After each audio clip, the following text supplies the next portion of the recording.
Hello friends, welcome back to the new video guys. Today guys we are going to talk about guys poco phone Bluetooth setting guys. In this video guys I am going to show you guys how can you pair guys your Bluetooth speaker with your poco phone guys. Guys you want to pair guys any Bluetooth speaker guys, it doesn't matter guys which Bluetooth speaker do you have. So guys I have got the JBL company Bluetooth speaker and guys I want to pair with my poco phone. So guys how can I pair? First of all guys I will on my phone settings. So guys open your phone setting and guys you can see this type of setting. Then guys you can see your Bluetooth settings. So guys tap here and guys on your Bluetooth guys first of all, and guys on your speaker. So I will on my speaker, and guys in your speaker guys you can see guys this Bluetooth option. So if press your Bluetooth option, then guys refresh it.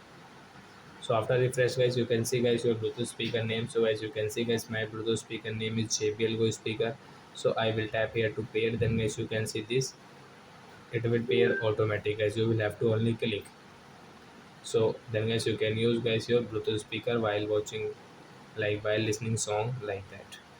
So I hope friends you have understood how to pair, and guys you can pick up call also. As you can see there are option pick up call also guys. So I hope friends you have understood. So that's it guys, thanks for watching my video guys. Now we will meet on next video guys with new topic. Before going guys, please go and like my video, subscribe my channel. Bye bye friends.